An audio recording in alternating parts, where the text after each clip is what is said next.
ઓમ નમો નારાયણ, જય ગિરનારી. અત્યારે અમે પ્રયાગરાજ મહાકુંભની અંદર માં ગંગાના, યમુનાના દર્શન કરીએ છીએ. આ ત્રિવેણી સંગમ છે, જ્યાં બધા સ્નાન કરી પોતાની જાતને ખૂબ જ ધન્ય અનુભવે છે. ખૂબ શ્રદ્ધાળુ ભક્તજનો સ્નાન અને દર્શનનો લાભ લઈ પોતાની જાતને ખૂબ મહાન અનુભવે છે. કુંભનો મેળો, એમાં આ મહાકુંભ કે જે 144 વર્ષે આ કુંભ મેળાની અંદર યોગ બનેલો છે. એટલે ખૂબ સ્નાન, ધ્યાન, દર્શન આ બધું ભક્તજનો જેટલો અવસર મળે એટલો લાભ લઈ રહ્યા છે.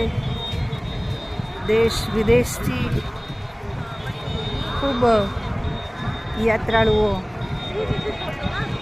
અહીંયા અત્યારે આવી ચૂક્યા છે. અમે પણ પરમાત્માનો ખૂબ આભાર માનીએ છીએ કે એક શાહી સ્નાન થઈ ચૂક્યું છે અને હવે મૌની અમાવસ્યાનું જે સ્નાન છે, જે તારીખ 29ના રોજ છે, અને એ જ અમૃત સ્નાન છે. તો માં ગંગા, યમુના અને સરસ્વતીએ ખૂબ દયા કરી છે કે અમે 29નું સ્નાન કરવા પણ પાછા આ પ્રયાગ ક્ષેત્રમાં આવી ગયા છીએ. પ્રયાગ ક્ષેત્રની જય હો.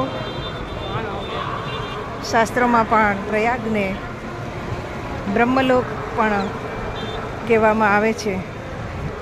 તો અમે પણ ખૂબ ભાગ્યશાળી છીએ કે આવા યોગની અંદર અહીંયા લેટે હનુમાનજીના સાનિધ્યમાં, અક્ષય વડના સાનિધ્યમાં આ ત્રિવેણી સંગમ ઉપર ખૂબ ખૂબ લાભ મેળવી રહ્યા છીએ. આપ બધા પણ આવ્યા હશો. આપ સર્વેને ઓમ નમો નારાયણ, જય ગિરનારી.